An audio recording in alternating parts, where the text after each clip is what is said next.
you about my best friend. He's a warm-hearted person who loved me till the end.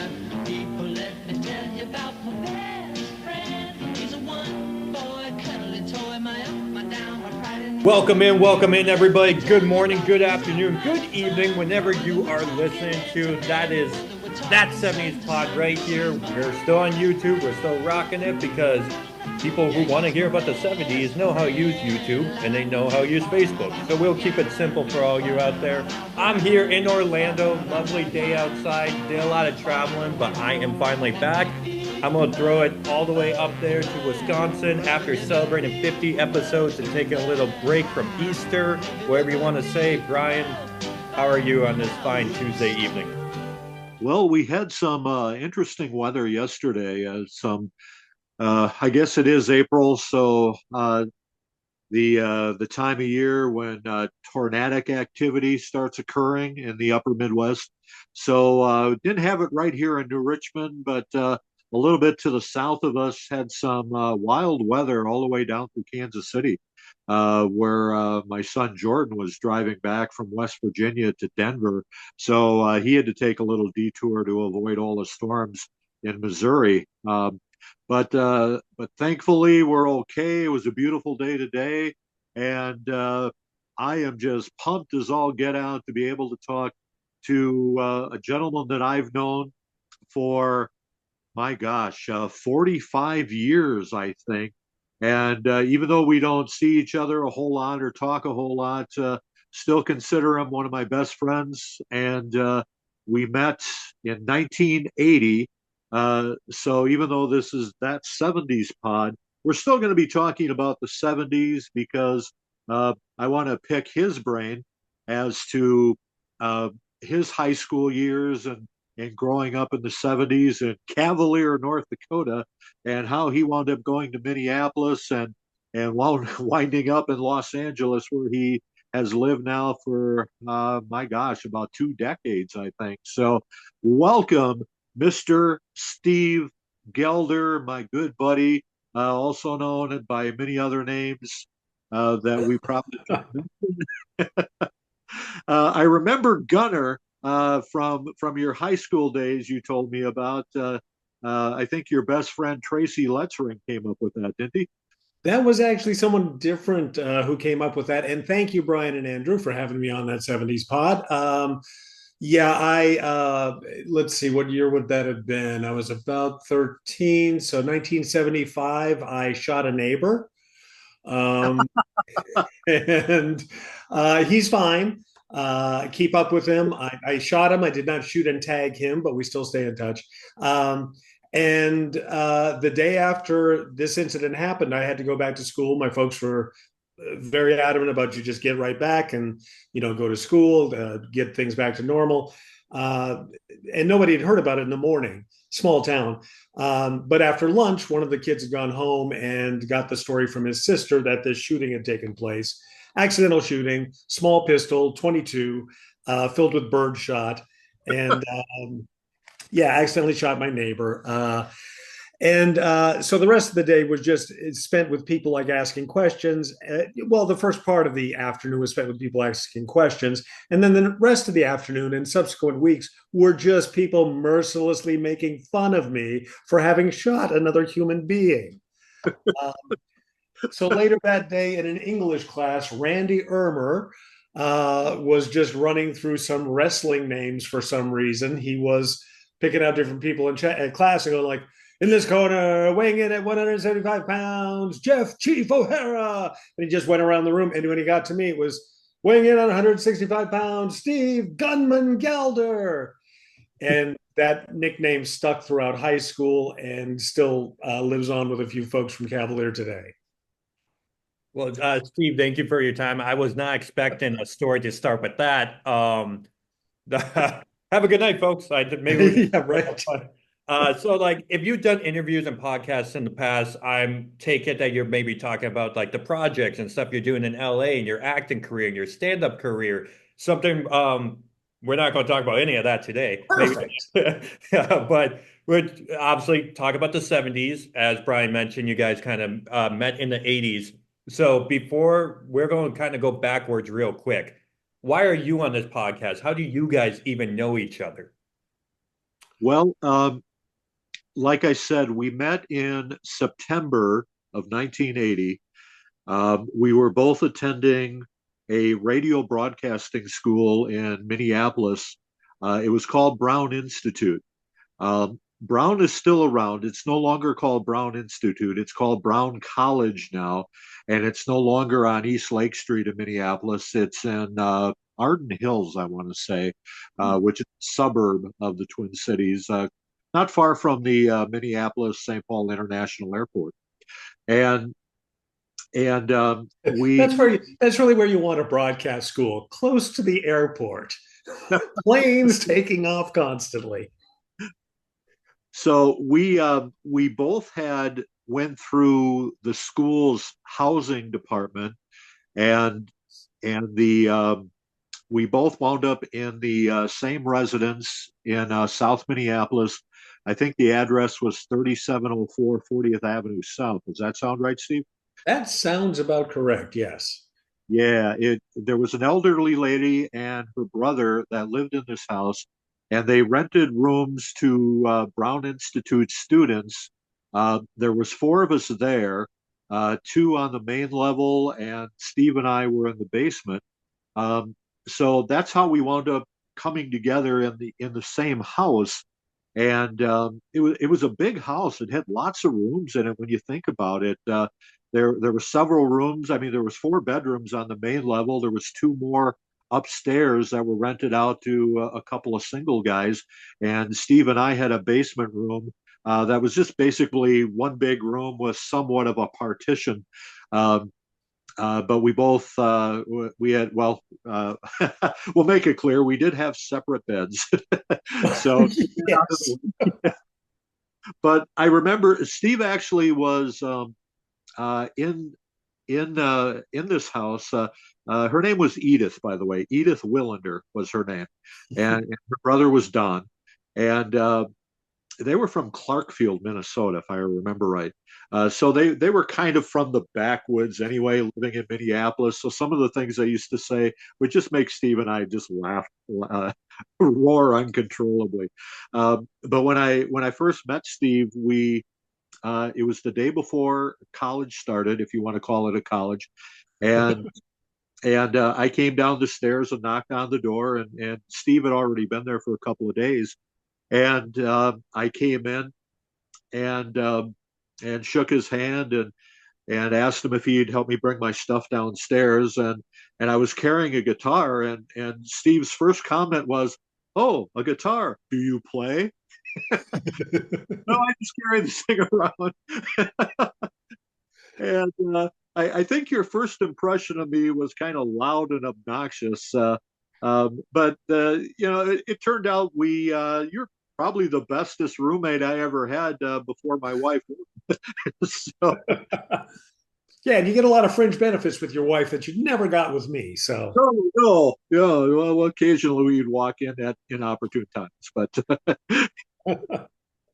um, and the first couple of weeks were kind of interesting. If I remember, there was a water shortage in the world at that point, and I made a comment to Steve that he didn't flush the toilet then, and his reply to me was, "I'm not wasting 2 gallons of water for a pint of piss." So okay. wow, I didn't realize I was such a conservationist, Stephen, back then. Well, maybe at that time. Um, but we had some good times in the basement there. Steve had an aversion to doing dishes. He would let his side of the sink basically build up alongside the wall to the sink, and every day he'd promise me he'd get the dishes done. And one night I came home late from my job at Target, and he didn't do the dishes, so I just started doing them. Steve was sleeping, and I think he woke up a little bit and kind of made a noise like, and because he saw me doing the dishes, and I thought about throwing a pot at him, but that probably wouldn't have been a good idea. So we had to share. If I remember right, I think we had to share our refrigerator with one of the guys upstairs. Um, I think uh, Steve, wasn't it? yeah, the other Steve, Steve Swartz. He was from Lincoln, Nebraska, and he had a bedroom upstairs. But I'm pretty sure he came downstairs because we had a hot plate.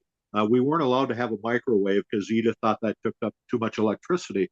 So we had a hot plate, and I think Steve kept his food in our fridge. And I don't, or maybe there was another fridge outside of the door that we had. I really don't remember that part. Did, I guess I've been going on and on here, Steve. I should let you jump in and share some of your memories of that time.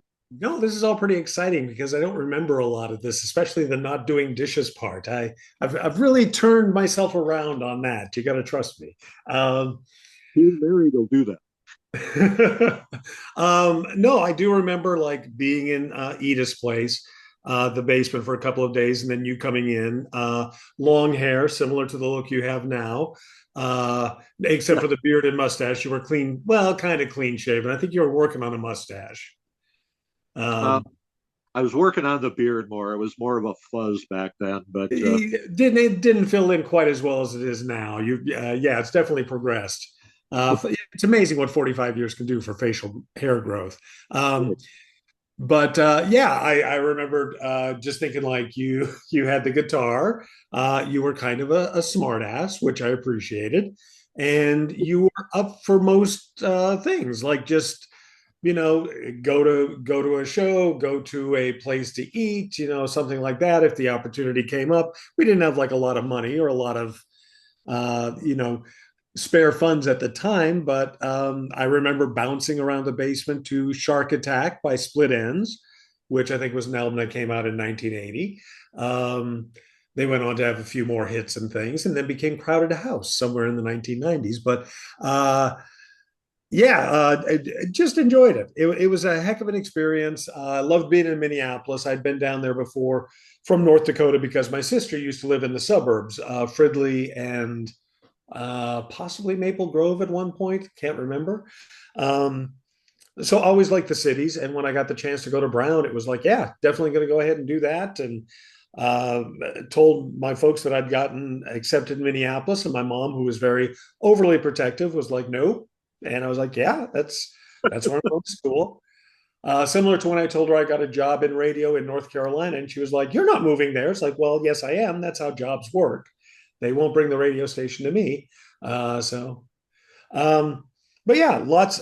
I mean, an enjoyable time. And I was driving, let's see, a 1973 Plymouth Satellite, which was green, and you had a brown. What was your car at the time? I had the Chevrolet Impala. It was a '66, um, and neither one of us got to park right in front of the house. And I don't remember what the rule was on that, if Don kept his truck in front of the house or what it was. But you were kind of parked on Side the Street. opposite street, and I was around the corner, and Swartz also had his car around the corner. So not, I really don't remember why we weren't allowed to park in front of the house. Do you? I do not. I thought that you used to park in front of the house, but I guess I was wrong on that. I knew there was no parking behind it or like in the alleyway. Yeah, This is essential stuff that people listening to the podcast, I'm sure, want to know. Might have just been like a street cleaning rule. it might have been. It might have been. So we, as we got to know each other, I remember some of the things that we did. You certainly wouldn't want to do now in South Minneapolis. I should tell our listeners that we lived in 1980. It was a relatively safe neighborhood. There was lots of families on that street. There was a movie theater a couple of blocks away, so it wasn't a busy area. We were far enough off Lake Street that it wasn't a high traffic area. Um, but uh, You can walk to enough stuff. I mean, we were close to Brown. We were, I guess, it would have been about 10 blocks away. Is how I kind of thought of it. Yeah, it took about, I mean, you and I walked to school. You had morning classes, I had afternoon classes, but I think it was about a 20-minute walk. Does that sound right? Seems about right, yeah. And there was plenty of things on the way and around. I mean, at that time there was a McDonald's across the street that was fairly new that had just kind of opened up. There was a White Castle. Oh, there was an ice cream shop of some kind. I can't remember what that was. Yeah, I didn't even remember the ice cream shop. Uh, you did you did work at an Arthur Treacher's Fish and Chips, which was Yep. across the street from McDonald's, and that was always interesting. You coming home at 11 o'clock at night, smelling like a fish fry. Yes. I can't imagine why I didn't have a girl in college. Why never? Uh, Actually, there were two girls you hung out with that were in your classroom, Judy, and I don't remember the other. Oh, Michelle. Michelle, yep, Michelle Yep. and Judy, and you talked about them quite frequently, and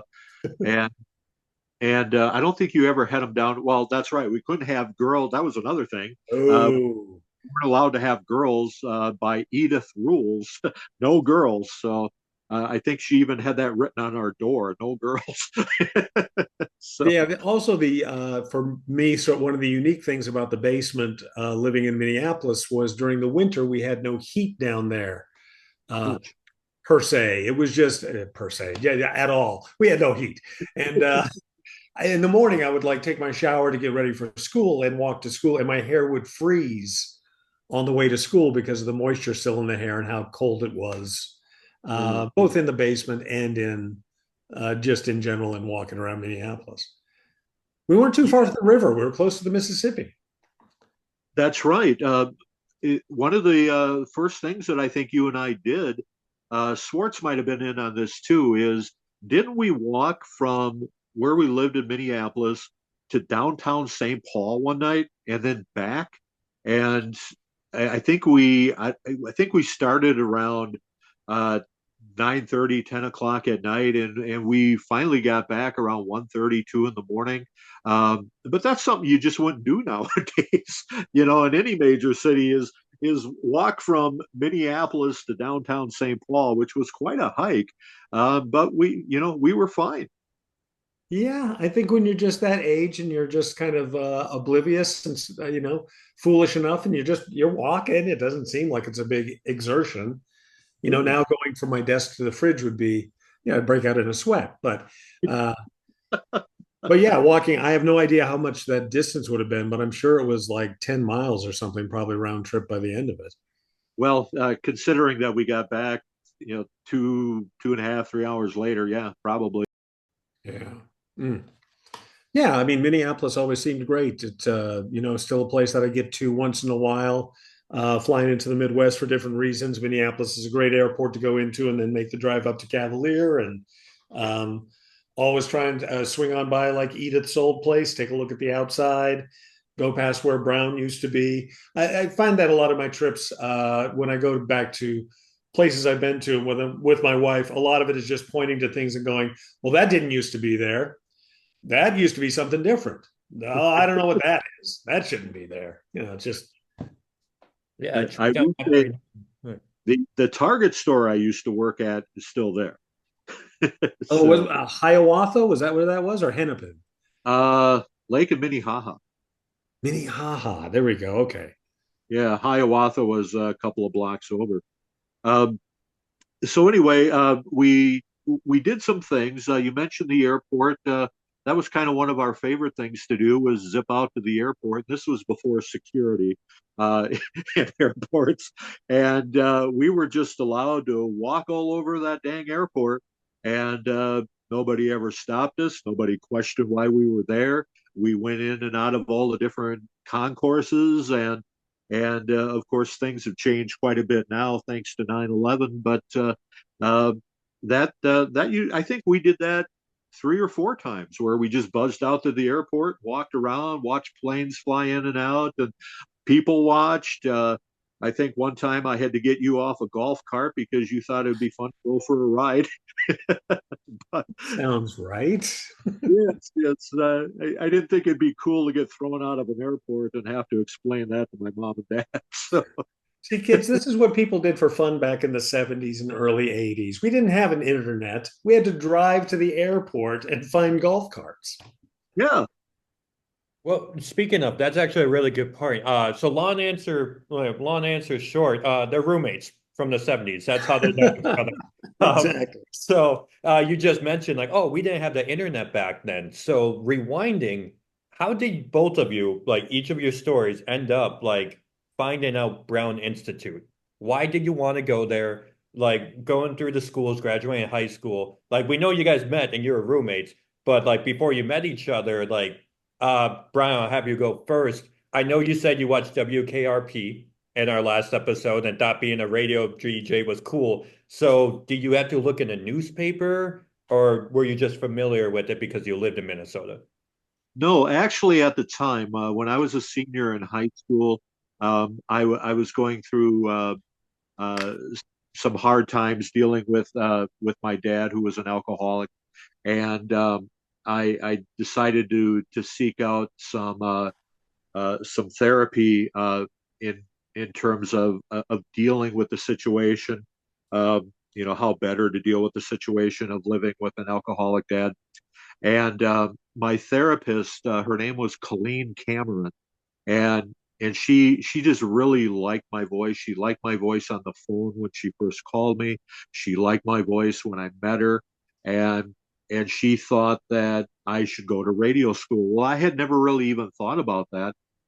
Yeah, I liked watching WKRP in Cincinnati, and I thought the radio station atmosphere looked like something fun to do, but I never really considered it or didn't know how to go about it. And so my counselor therapist said that she would make the phone call and order the application for me, because she probably figured I wouldn't follow through on it. So sure enough, a couple of days later in the mail, I get an application to fill out to attend Brown Institute, and Brown sent me a cassette tape to record my voice and send it back to them. And like within a couple of weeks, I was approved to be a student at Brown. So it was basically my therapist who thought it'd be a good idea for me to do that.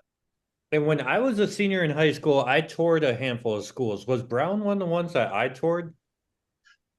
Yeah, you were. Brown has expanded quite a bit now. They do more than just broadcasting, radio and TV. They have all kinds of different facets in terms of graphic design and computer digital computer stuff, and I think that's why you and I visited there, because you were looking into graphic design, weren't you? I was like, yeah, photography and design. And before I ask my next question, Steve, your end of like living in the Dakotas, I believe you said, how did Brown Institute come across your radar? Yeah, I was in a small town in upper northeast North Dakota, just south of the Canadian border. And I had loved stand-up comedy at the time. Steve Martin was the biggest thing on the planet as far as stand-up was, what's that? Woo! Yes, he was amazing. He was selling out stadiums and doing like these incredible shows. And if you took a look at like my high school graduation, like the photos we used to exchange senior year with your classmates, senior pictures on the back of ours, we would write stuff. And on the back of probably 75% or more of the photos I got from my classmates, they all said, "To Steve, a wild and crazy guy," which was Steve Martin's catchphrase back in the day. And I wanted to be a stand up comedian and had no idea how to do it, especially from Cavalier, North Dakota. I was starting to realize it could be a job because I was aware of stand up comedy for years and was starting to put together, like, oh, you can get into this somehow, but I don't know how.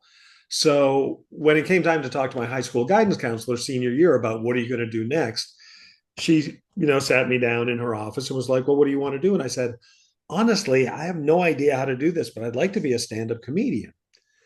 And to her credit, Mrs. Dietrich, Eunice Dietrich, did not say, Steve, your dad's a farmer. His dad was a farmer. His dad was a farmer. You guys own a farm. I really think you should go into farming. which would have been the logical choice. She just went, "Oh, I could see you doing that." And she thought about it for a few minutes. She said, "I have no idea how to tell you to get into it, but there is a broadcast school in Minneapolis called Brown Institute. And if you got into radio, maybe from there you could figure out a way to get into stand-up comedy." And I thought, okay, why not? So, similar process. I got the application, I got the cassette that you have to record.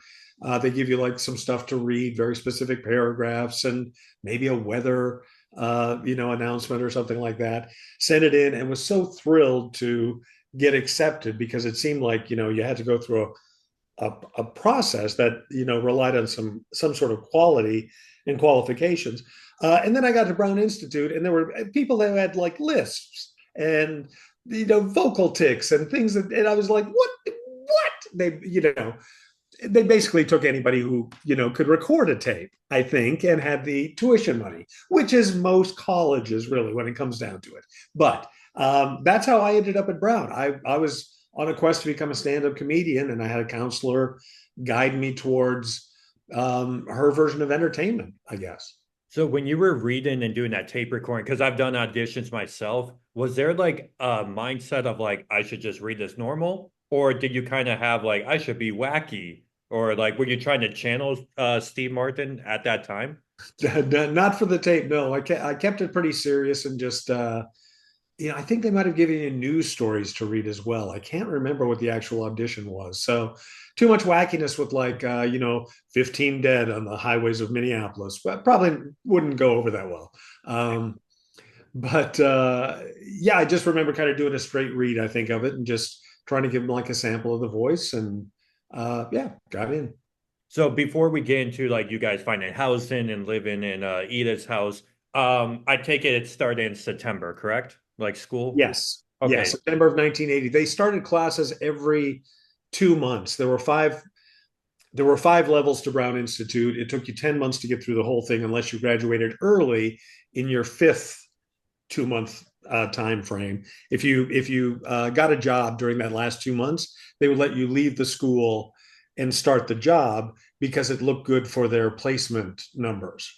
Gotcha. Um, Gotcha. yeah, and but I mean, so September a class started, October a class must have started, December a class probably started. Every 2 months, a new class started up. And then Brian, I'll have you start answering with this. So we're starting in school, but what was like that last? I graduated from high school. This is my last like summer, last few months. Obviously, we celebrate the 70s here in this podcast. Before you had to grow up and go to college, do you guys remember like that transition, or was it just straight working, saving money, packing? Like, what was like that last before Minneapolis turned? Well, I was real excited to get out of Wisconsin. Like I said, I was living with an alcoholic parent uh, who owned a bar. Our living quarters was the back part of the bar, so I mean, it was a 24/7 thing with me, and I just wanted to get away from that. And I worked hard all summer at my job in Wisconsin, and by the time it was time to go to Minneapolis, I was excited. I grew up in St. Paul, and I knew a little bit about Minneapolis, not a whole lot, but I knew where the school was, and I knew where I was going to be living. I guess the biggest culture shock was when you go out on your own, you're so green uh, because you just you don't know what to expect. You're really naive, and there's so much to learn, and there's so much culture from your fellow students. I had afternoon classes like I mentioned earlier, and and there were people from Atlanta, Georgia. We had one student from New York. Um, Most of them were from the Midwest somewhere, like Iowa, Missouri, the Dakotas. That's where most of the students came, but it was a real learning experience because especially well, being from St. Paul originally, I did have some exposure to that growing up as a kid. But when you talk about being from Cavalier, North Dakota, which is up by the Canadian border, you're talking about I mean, that's farm country, and you're not going to see a lot of diversity unless some Canadian people come across the border. So I would suspect it was more of a learning experience for Steve coming from where he was than it was for me. So where were you working in Wisconsin at the time, before you moved to college? I was at a credit bureau, which basically is a credit reporting thing. Back in that day, I mean, nowadays there's three major credit reporting agencies in the whole country, but back then there used to be little private places in each town, and that's where I worked. Doing typing and filing and that sort of thing. So it was a boring job, I guess, but I didn't want to bag groceries or pump gas, so that's what I did. So you were so like gun ho, like getting out of your living situation and going back to Minnesota, which I know to this day you still have a fond love for Minnesota. Steve, was that kind of like your same mindset of work until I go, or were you trying to, hang out with buddies or like accomplish anything before you went off to college? Doing a little of everything, as much as you could. You had friends who were taking off at different points because their school started maybe a little earlier than we started at Brown, so they'd take off maybe sometime in August. So you have a little goodbye, a little this that. But I was working. I was working on my dad's farm. I also had a job at the grocery store. I was bagging groceries, a job that beer looked down upon. Um, Yeah, but I'm doing it now for a living. yeah, it all comes back around. Yeah. Um, but it was a fun job. It was like one of the bigger grocery stores in town. We actually had three of them. We had two brothers who had competing grocery stores, which was just insane. And they hated each other, but they were brothers and they loved each other. And there you go. But it was, yeah, small town, and the change, going from work and working farms and stuff like that. We did not have a lot of diversity. We had both Icelanders and Norwegians. So you had that. What blonde, blue-eyed people and blue-eyed, blonde-haired people. We had everything you could possibly. Um, but going to Minneapolis, we, like I said, we'd visited my sister there quite a bit, so I was used to the fact that there would be like people from other countries and folks with different colors, which was exciting for somebody from North Dakota, especially small town North Dakota. We had back in the 1970s. Let's get back to the podcast for a bit. In Cavalier, we were close to Grand Forks, North Dakota, which had an Air Force base. That was probably about an hour and a half, which would be 90 miles or so away, 70 miles away. We had our basketball team actually had the Grand Forks basketball team came up to play a game, and we had heard that there was a kid on their team who was African American, who was black. And so that was like exciting. The gym was packed. It normally was for home games anyway. But there was a little more extra excitement because I believe his name was Stacy, was going to be playing, and he was a good player. Not only was he tall and black, and he was exceptionally good at basketball. So he would dunk on guys back in the 1970s, and when that happened, we would cheer for him, even though he was dunking against our guys. So it was not experienced. We didn't have a lot of. There was also in Grand Forks, there was the only Jewish family that I knew of in the area who ran a tailor shop, Silverman's, I think it was.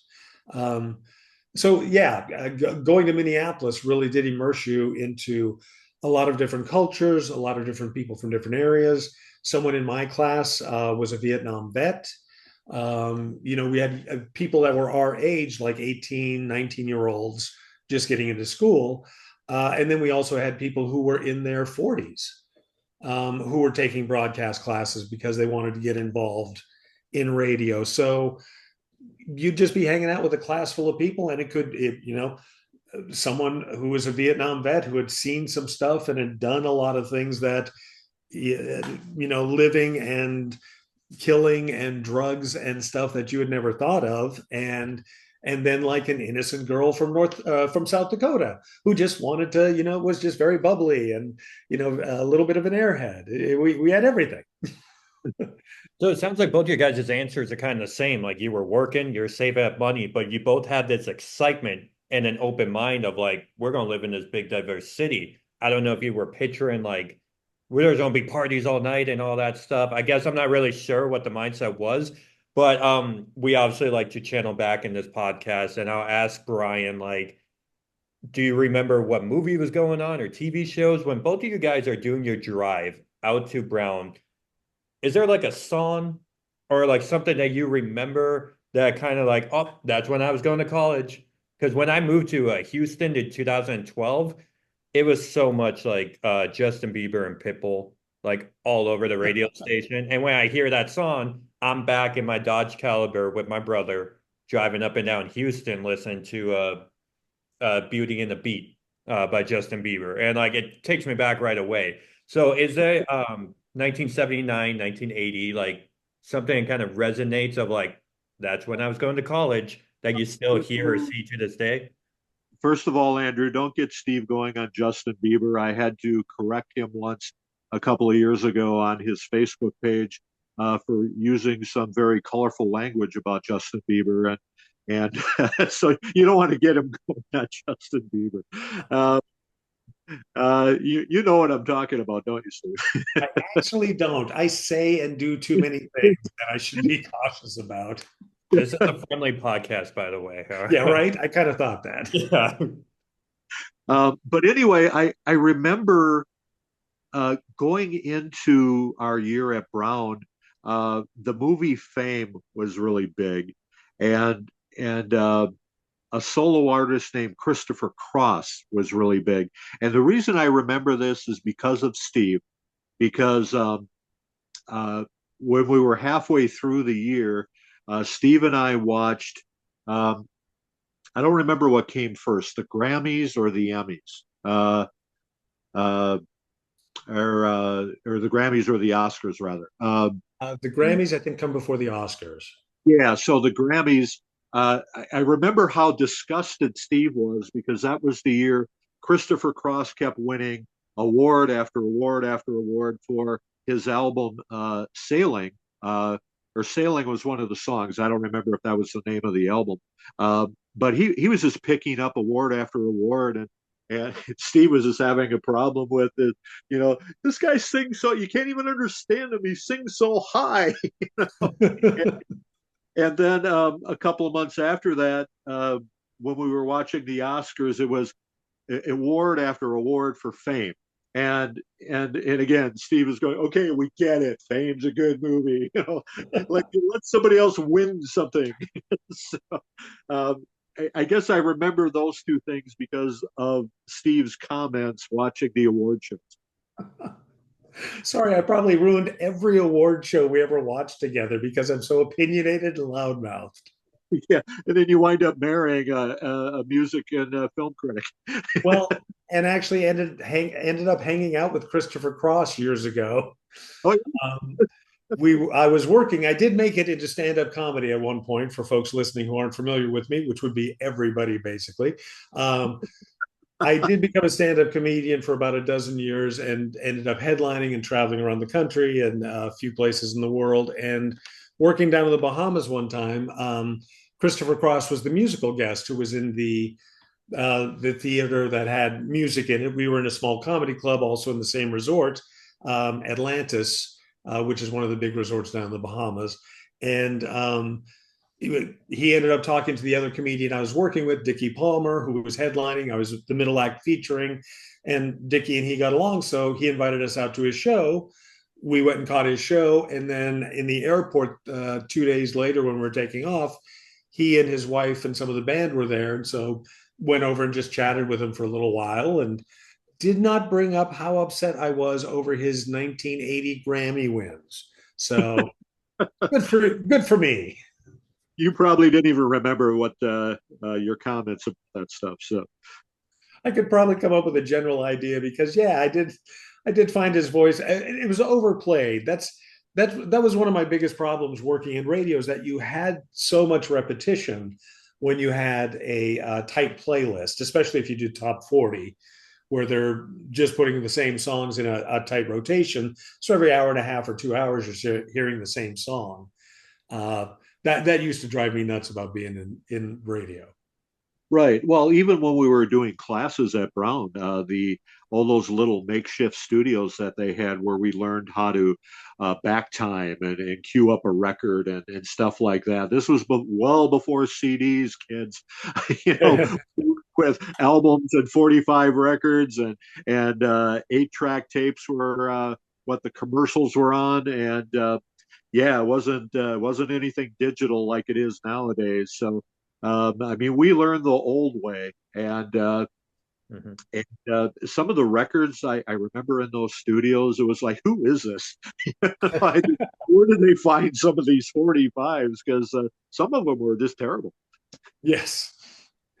And there was one station or one studio inside the inside Brown that actually broadcast a small signal where you could pick it up if you were within like a 3 block radius of the school and were specifically tuned into the station and had your windows down or something like that. It was just incredibly weak signal, but you could listen to somebody play like the first minute of a song so they could walk up the ramp, try to hit the post, and then fade out into another song where they would do the same thing. It's like if you were just passing by and happened to pick up the station on Seek or Scan or something, you'd think the guy was just drunk or insane. With That was and that was the same studio that I made an off-color remark about Don Ide, who was I don't what he was the administrator of Brown Institute or something, and found out later that what you just said, that studio actually had a signal, and I probably should be making comments about Don Ide or anybody else in that studio. So, and like the next day, Don Ide out of nowhere walks into our classroom, and I thought, oh crap, I'm in trouble. But he was there for a different reason. So yeah, thank goodness I didn't get kicked out of school there. But you guys did go to Brown Institute for a reason, and that was to pursue each a career and stand up in radio. I'm interested in how the housing situation worked. Do you guys already have like an address that you were driving to, or was it just look at the map, go to Brown Institute, and then like a guidance counselor or administration helps you out? Like how'd Well, you find the house? yeah, Brown Institute. I mentioned earlier, Brown Institute actually had a service, Andrew, where if we needed a place to live, we'd come down, tour the school. They'd sit down with us and say, "Okay, do you need help finding a job?" And I said, "No, I'll find my own." And then they said, "Well, do you need help with housing?" And I said, "Yeah, I do need that." And they just had a list of I think they're mostly elderly people that had rooms to rent, and they just wanted young people around. I think to maybe help with shoveling and that sort of thing, maybe mowing lawn. Thank goodness Steve and I never had to do either of those two things. But that's how we found housing. It was a service that Brown Institute provided. Yeah, I think they basically had, as I recall, they had like some index cards on a like cork board somewhere in the office of the person who was helping. My mom went down with me about a week before the school started up to help me find a place. And the school had that service. We were in there and just like saw the description. So when my mom and I showed up at Edith's house to ask if I could rent the basement, Edith was thrilled to see that I had a good mother, who came with me and was concerned. And so I would naturally be probably a good boy and a nice, person down in the basement. Little did she know. Anyway, but yeah, it was just part of the service of Brown. Well, how far was that drive from Cavalier to Brown? Cavalier to Brown was 8 hours. Okay. Ouch. And Yeah, then that was that. It usually took me about 6 hours to get back to Grand Forks, where I would go and hang out with my best friend Tracy and his suite mates, where they were going to UND. Every so often, I would take a weekend and just go away and go back there to hang out and see them, and not go all the way home, which would have upset my parents terribly if they knew I was that close and wasn't coming by. but that's how college works. So you mentioned that you're from Cavalier, and then Brian, you were living in back of a bar at the time in Boardman, Wisconsin. And later on in the future, did either one of you go to your respective like living situations or hometowns? I think Steve and I talked about once going to New Richmond, but I used to go home on weekends, and my mom did my laundry, and they'd buy food for me to bring back. So uh, I I think did we that. went to New Richmond one time. I think you did take me to New Richmond. Did I? Okay. Well, I don't recall that. Um, I know you've been there since, obviously, because you visited us a handful of times, but no, I never made the drive to Cavalier. That never even really came up. Steve only made With maybe you. 3 trips to Cavalier that whole year for Thanksgiving, Christmas, and maybe one other time Easter probably. I mean that was a long drive. Steve pretty much stayed around Minneapolis every weekend, where I would take off until winter hit. Then I started hanging around more on the weekends. Okay, interesting. You guys are just throwing so much at me, and it's fun to hear this because growing up, every time before we would go to sleep, we would all gather around and say our nightly prayers, and we would say our names, and we would say Grandma, like Papa Dewey, Grandma Shirley, and then Steve. And that was just like ritual to say we're praying for this guy named Steve. No idea who you were. And then later it's like, oh, dad went to school and he had a roommate named Steve who never did laundry. So every time he had dirty socks and underwear, he would just go buy a new pair at Target because he couldn't like bother doing laundry. And that's all I knew about you until we got YouTube in 2009, 2010.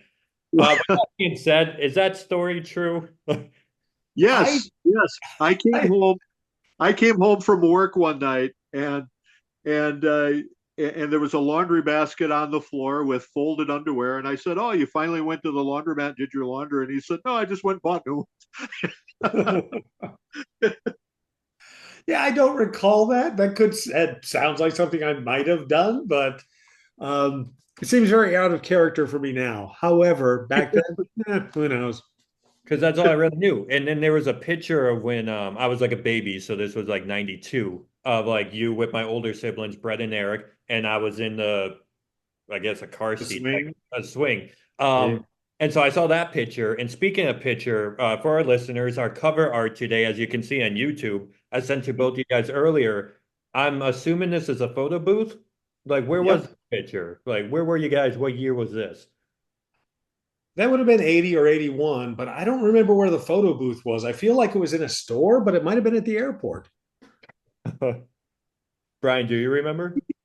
Yeah, um, it was actually in, I want to say, 1984.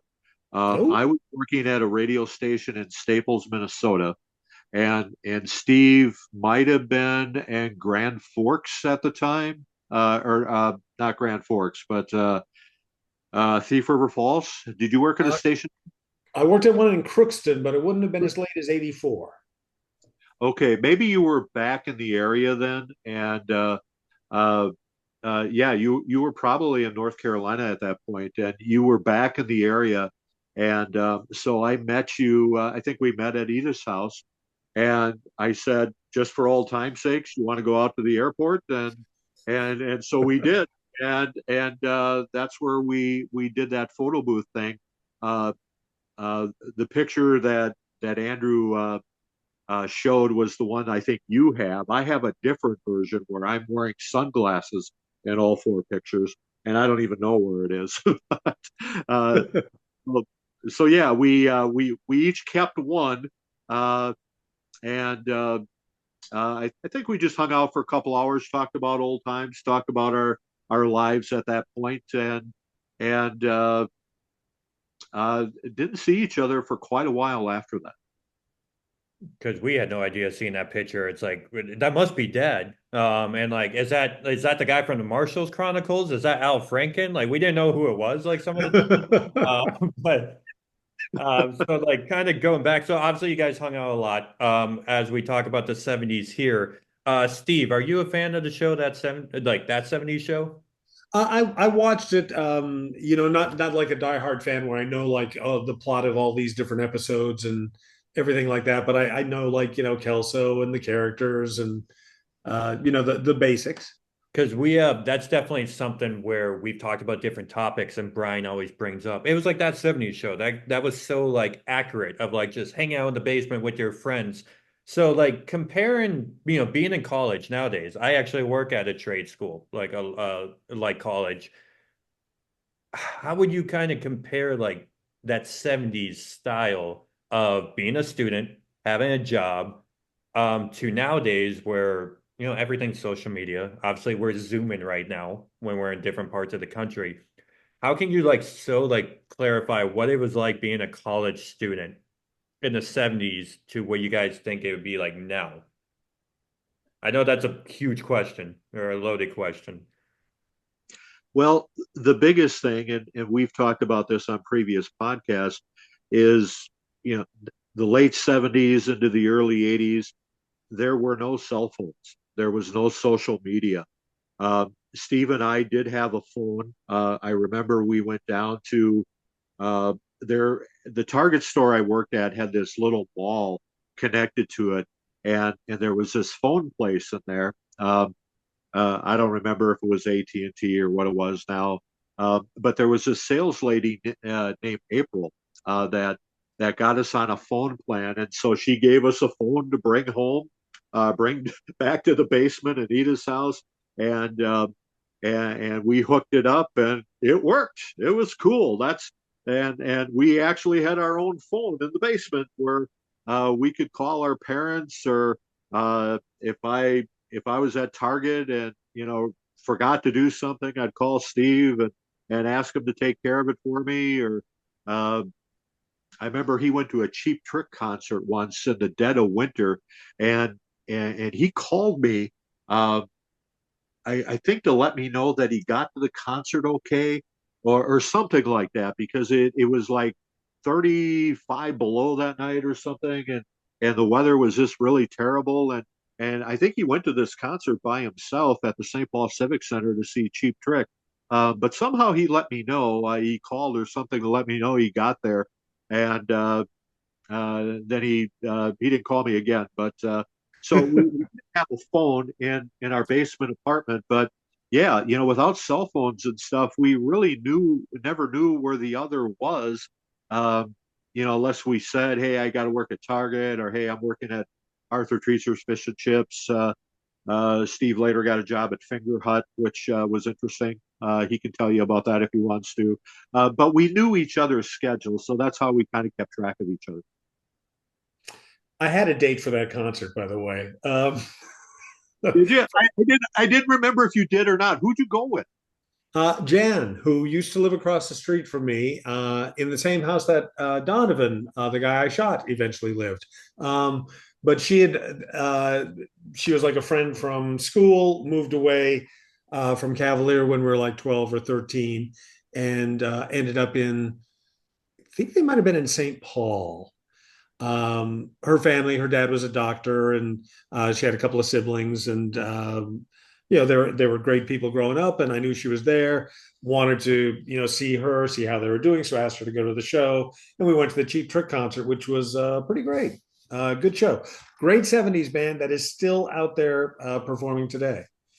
Um, Well, two of them. but but yeah, the lack of having like a phone in your pocket made for a completely different experience because you weren't available. There were just huge chunks of your time where you weren't available to people being able to contact you, check up on you, make sure you were okay, or just make sure like they could get you to come home or to do this or to whatever. You would leave a place and go, I'll be back in 7 hours, and that was kind of the deal. And if you weren't back in 7 hours, by the time 8 hours rolled around, they might be kind of concerned. But it just was part of life back then, and one that I kind of miss because I don't like having a phone and being constantly reachable or accessible. I prefer times when you can just get away from that and you can get something done, whatever kind of project or thing you're doing, and not have to worry about being in communication with anyone. Like other than just having a phone and like technology and all like that, was there more of a case of okay, where I work, everybody wears all black, everybody has a vape, or like stuff like that. So it's just like what were students wearing? What was like the pastime? I guess more so just seeing such a drastic uh turn, I guess is what my question is. Yeah, I mean, I think that there was still like the sort of people trying to fit in, or sort of there was a lot of the same. You dress the same, you look the same, especially from a small town in the Dakotas or Minnesota or something like that. You'd generally wear a lot of flannel. You'd have jeans. Eventually, like in the '70s, you started getting the punk scene. So we knew that there were people out there dressing like punks and doing like safety pins through their cheeks, or weird haircuts and rings on their noses, things like that. But nobody in our part of the country was really getting into that. The fashion sense was always like years behind, it felt like, in North Dakota. When trends were happening in other parts of the country, they would slowly get back to us. And it's still sort of true that like New York and Los Angeles are the places where like fashion and some of these different things are dictated, or where the trends kind of start.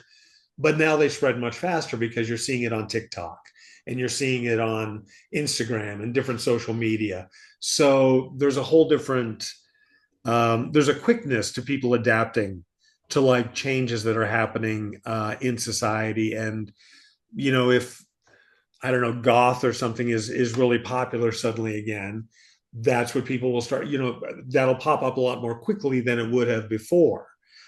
I don't know if there are like really any goth kids back in Cavalier, if anybody is doing that even these days. I think that you still sort of stay within like a certain lane when you're, in there, or in that kind of a small town situation.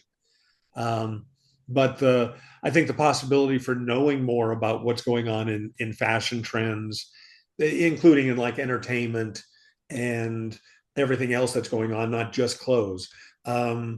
It's much easier for everybody to keep up with what's going on and to adapt to it, and to maybe start, doing some of those things, wearing those things, seeing those things, doing the TikTok dances, whatever. Um, but back in the '70s, when I was growing up, pet rocks. I don't know if you guys have discussed that on the show or not. I'm aware of it, but no, we haven't. Yeah, that was a big trend for a period of time in the '70s, where you literally bought a rock that came to you in a nice little box, almost like a jewelry box, setting on cotton. It would be nicely polished, and you would get to name your rock, and you would take care of your rock, and that was your pet rock. And for whatever reason, that just took off. And this guy got rich selling just like nicely polished rocks for like $10 or something each, whatever it would have been. Um, and years after the trend had died down, my mom got me a pet rock because it had finally gotten affordable and to Cavalier. So long after it was like a thing where you'd be like, oh yeah, this is cool. I got a pet rock. I got a pet rock. Mood ring, same sort of thing. A ring that you would wear that had a chemical in the gem that changed colors, like a liquid, would heat up. It would, become dark blue or green or black or whatever. And that was supposedly your mood. Really, it was just your body temperature. Uh, Years after that was a trend, my mom, found a mood ring for me, and it only had one little spot that had been damaged by water, and it was a bargain. So that's when you got the thing that was part of a trend in my family. So what was the name of your pet rock? I did not name my pet rock. I A lot of trends I found like a little idiotic, Hmm. and I would acknowledge like, yeah, people are getting pet rocks. I never asked for one, and then got one, because mom thought, oh, he probably wants one. Um, but didn't when it was a trend, and didn't really when it was past being a trend. So I never named him, which is probably why he committed suicide. Did you he hit rock bottom after a few years? So Oh, yes. Yes, that's exactly right. Okay. Well, man, that was did something. Oh, the Chia Pet. And now I'm curious about a handful of these. We are having technical difficulties at this moment. We're going to roll with it. Do you have a Chia Pet then? Did not have a Chia Pet, but I do remember the song, and I do remember Ronco was a big company at the time. This guy Ron Popeil had a company called Ronco, like Ron's company, Mhm. and he would sell the Pocket Fisherman, and he would sell all these things on sort of late night TV. He was one of the first infomercial type ads where you just see Ron Popeil and the Pocket Fisherman and some sort of record cleaner. Like you could put your 45 into this stand up record cleaner that would spin and rub it against foam. And it was, cleaning the record, but also wearing it down and destroying it gradually. Not even that gradually, a lot faster than it would have deteriorated on its own. So it was weird. Like you had these different trends and things that were popular, Chia Pets, but you wouldn't necessarily see them in your stores in a small town in North Dakota. But now, of course, I've got a Chia Godzilla sitting in the other room that somebody just gifted us. So it's Do you have to water it? yes. Okay. Well, you have to get it to sprout and to initially go, you've got to like apply the mud to it, put the seeds on, and then water it a little bit. And it's just, I suppose, some kind of a clover almost. Well, chia, whatever that is. Yeah, Chia, like Yeah. everybody knows. So Brian's equipment, his battery went dead. So he's Oh, trying to really? charge it and wait right now. So but we hear a lot of like we done an episode about sports, candy from the 70s, lost candy bars and stuff like that, toys. I heard a lot about Stretch Armstrong one day. Did you have a Stretch Armstrong and did you cut it open?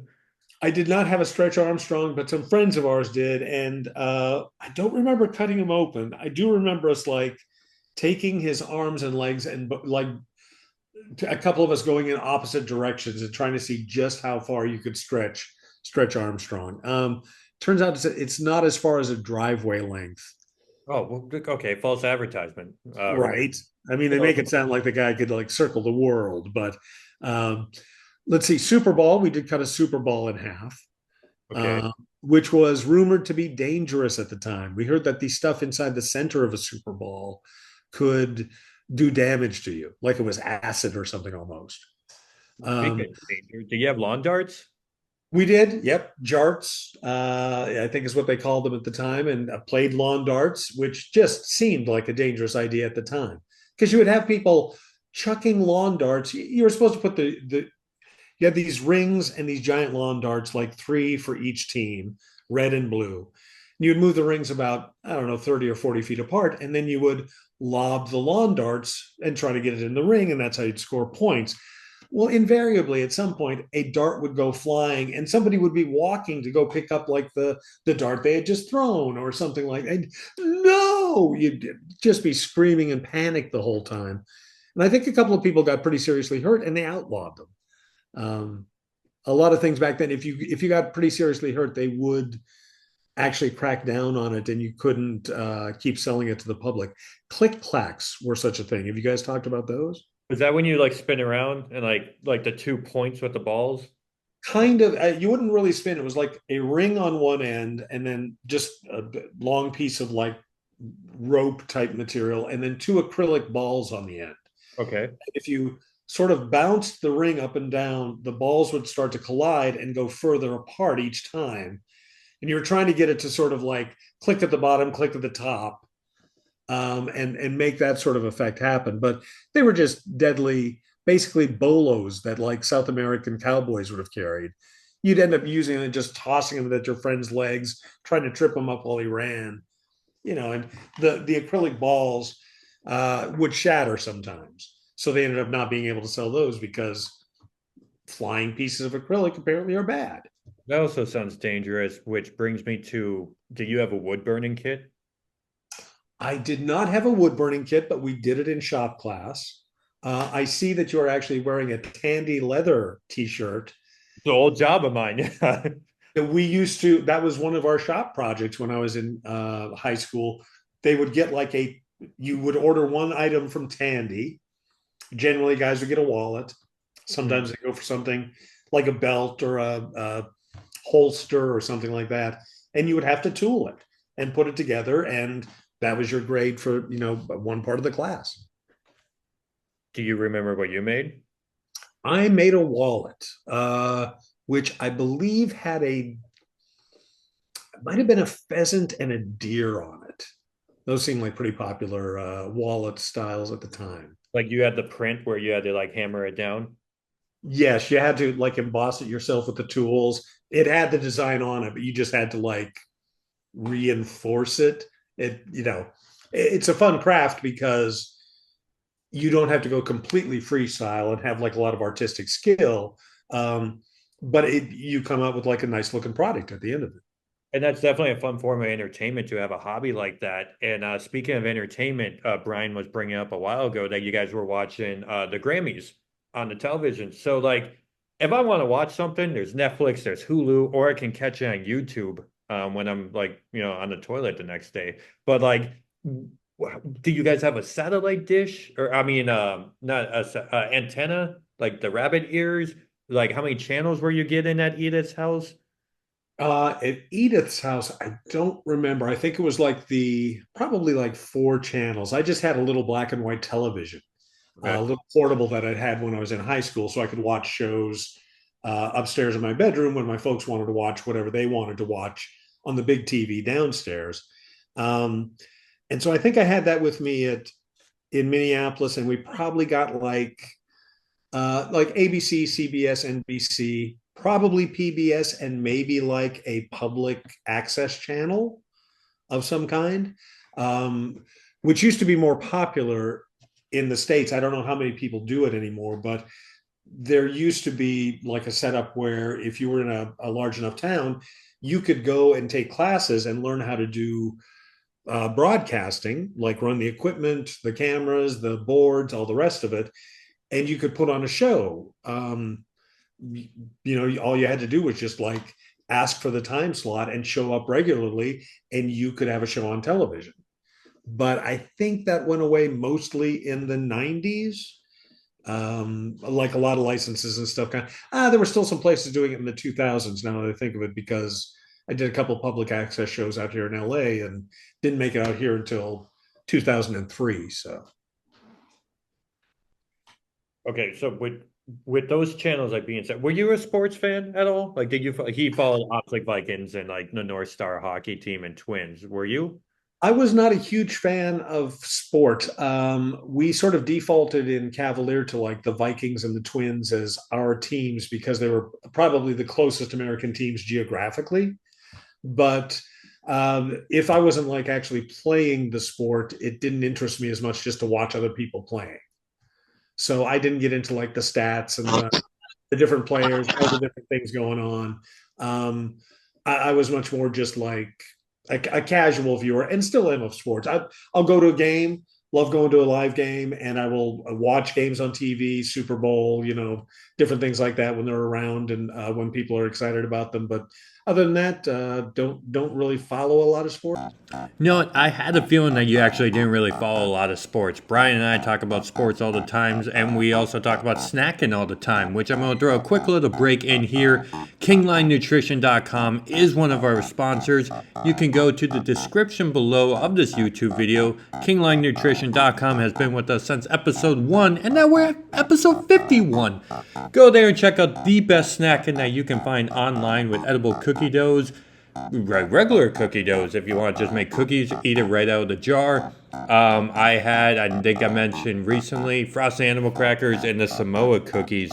So good, and I got a great discount for it. You can get discounts every now and then when you go to their website, or every single time when you go to their website, using the promo code that you can find in the description from That 70s Pod, and that's my last name, that's Lockhart.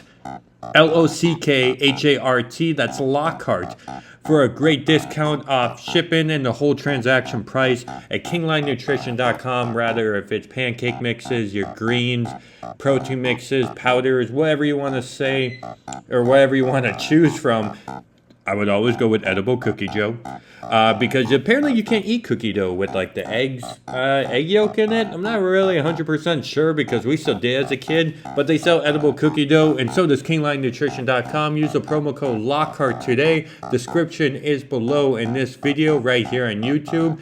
And then make a post about it on Facebook, Twitter, or X, or Instagram using the promo code Lockhart. That's KingLineNutrition.com, and we thank you for their sponsorship.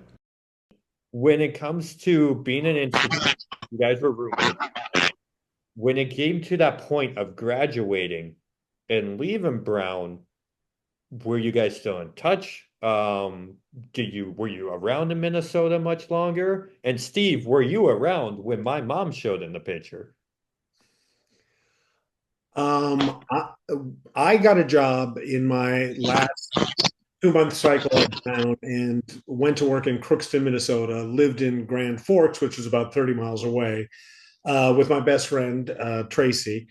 We had always talked about like moving in together, after high school and living together. And generally the dream was like, we'll live above a bar and we'll write cartoons and we'll, make whatever movies and all that kind of stuff. We actually just ended up like, hanging out in the place for several months and partying quite a bit. That was the reality of our roommate thing. But Bryan and I stayed in touch a bit, but I wasn't great at staying in touch. And then when I would come back to the area, would try to see him if I was somewhere near New Richmond or Minneapolis or wherever he happened to be. As I recall, that's like probably how we got the airport pictures that are the cover of this episode, etc. And I wasn't around at the time, like when your mom came into the picture, but I heard about her not long afterwards and came up and saw, I think I saw, trying to remember, I think it was just your oldest brother at the time, the first time that I came to the house. But that I'm not sure on that. Bryan might have a better memory on that than I would.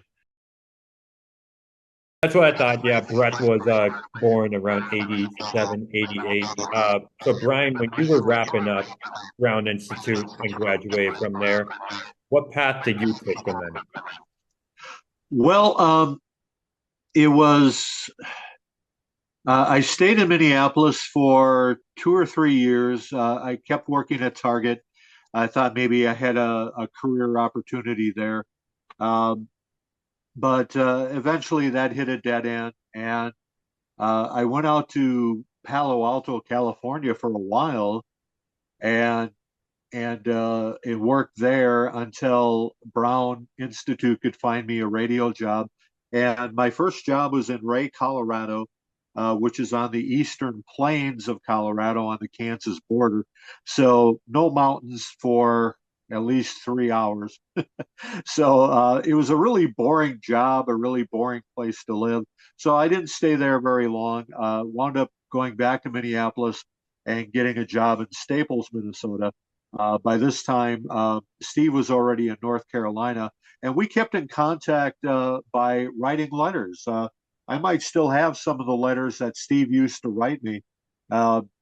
He worked for an FM station that was near some kind of a military base, if I remember right, and he was part of a morning show with another guy who I believe was African American, and if I remember right, Steve told me that this guy was really tall and could lean comfortably on the top of a refrigerator because this guy was so big.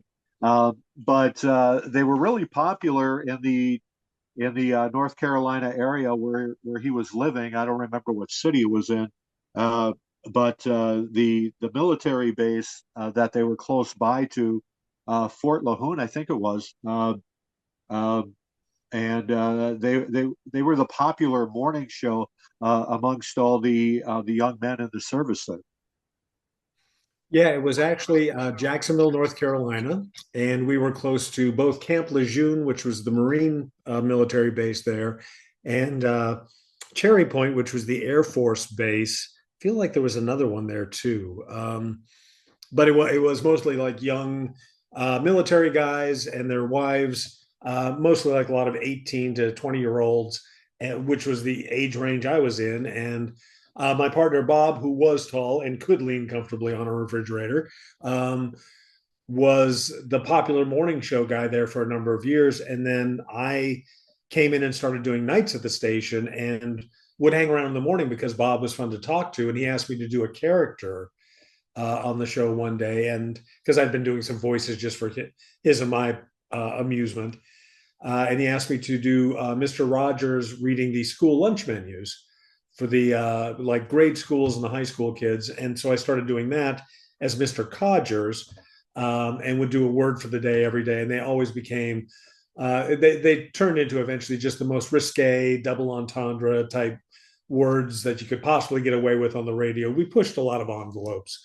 But yeah, we were fairly popular with the military crowd and the local Jacksonville folks as well. So had a really nice run in radio there for a few years.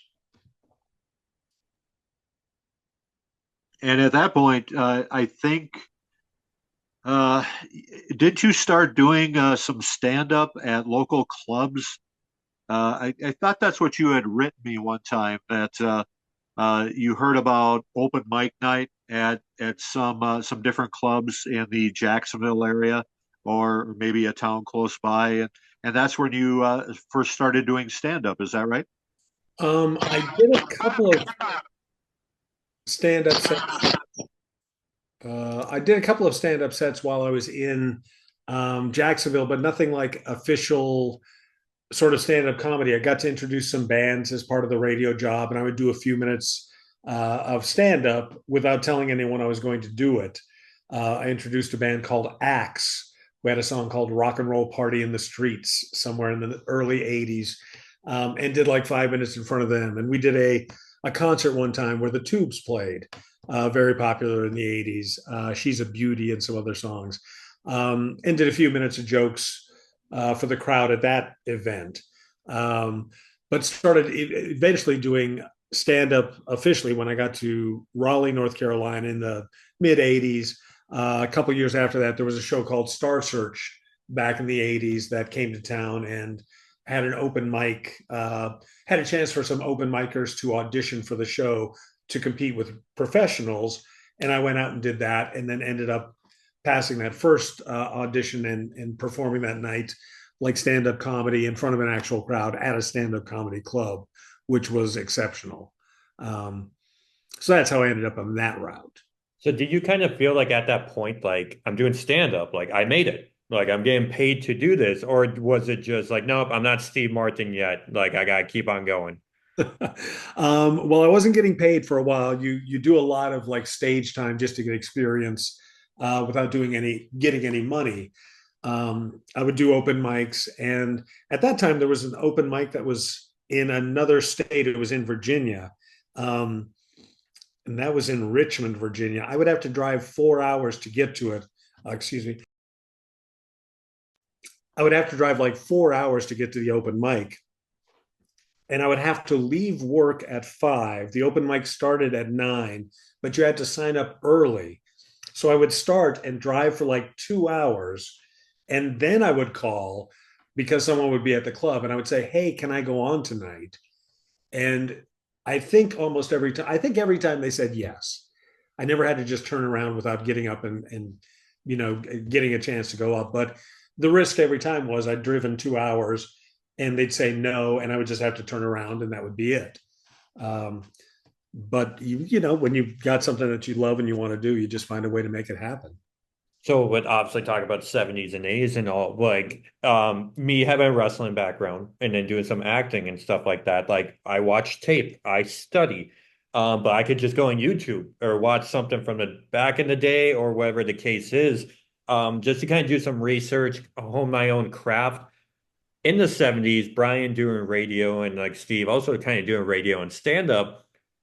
Like what's your research, like where you guys are you trading tapes, like what was kind of how you needed to progress, or was it just repetition of being behind a microphone?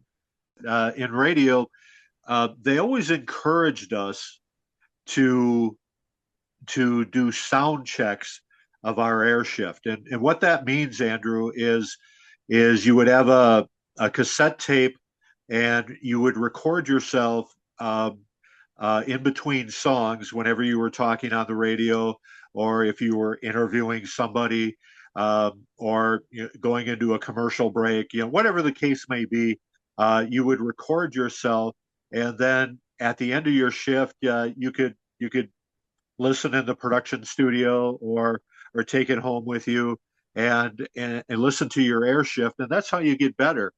Is you listen to yourself and and so you kind of you become your own best critic um, as you learn to get better.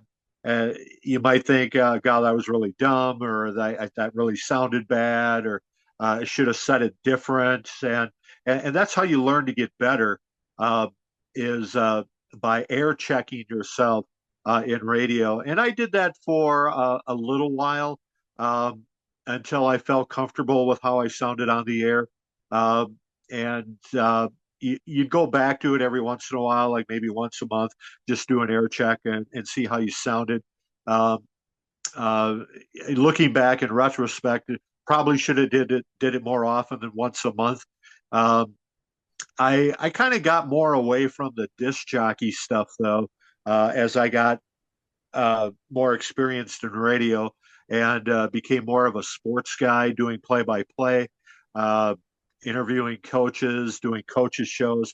So I got more into talk radio as I became more seasoned in radio. So and that became my passion. I worked at a station, like I said, in Staples, Minnesota, that had terrific high school sports. So there was always high school football, basketball, wrestling, girls basketball, boys basketball, baseball. The school was really talented, had teams go to state tournaments all the time. So I got a lot of experience doing play-by-play stuff at state tournaments and interviewing other coaches from other schools, and that became my passion in radio for a while, was being the sports guy, because I like sports and I knew a lot about sports. Well, you're definitely making strides of like doing radio shows, doing interviews with coaches, game after game. Steve, when do you feel like, how do you feel like you were progressing during that time, like in the 70s onto the 80s?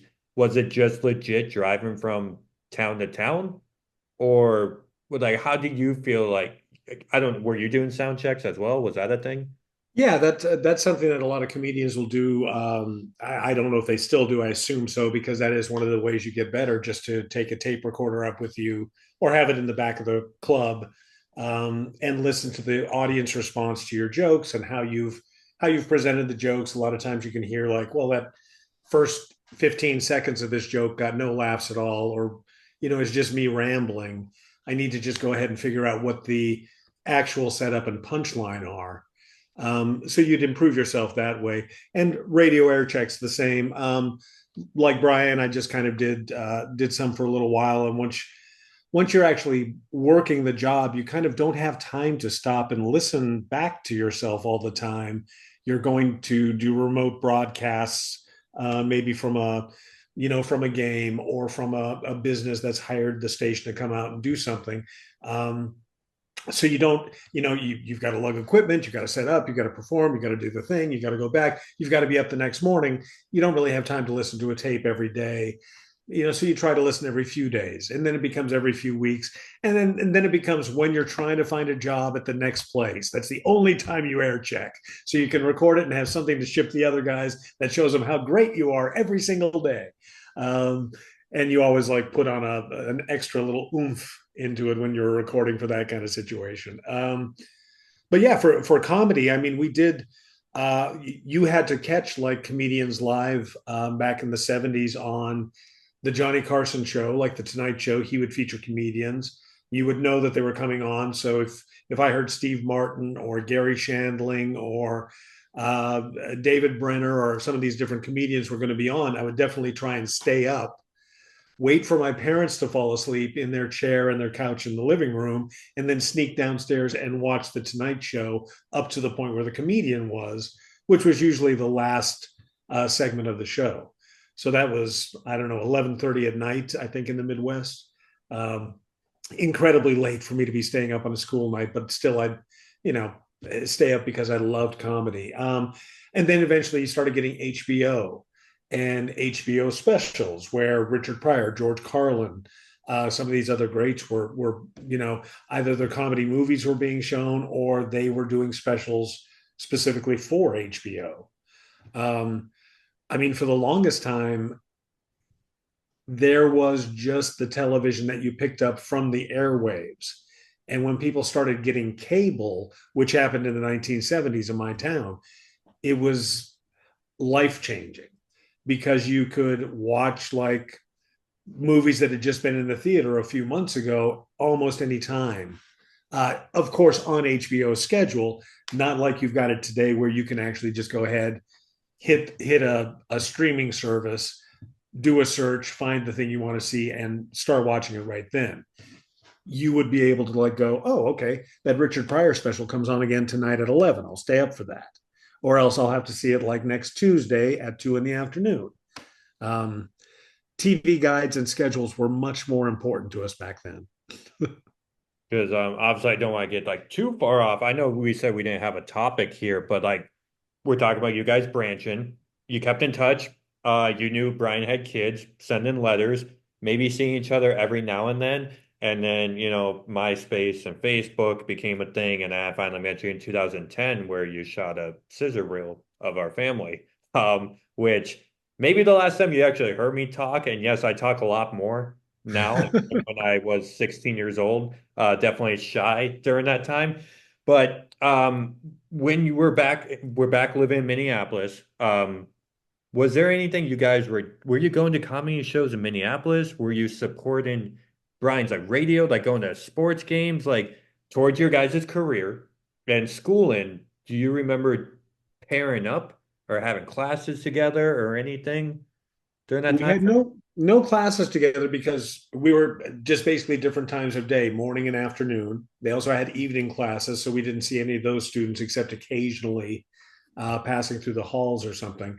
But I do remember we went to a Twins game um, at least once because I do recall that I kept heckling, I think, a pitcher that was warming up to try and get him to throw me a baseball. Bryan, you might remember that. The story went like this: is this would have been probably in May of 1981.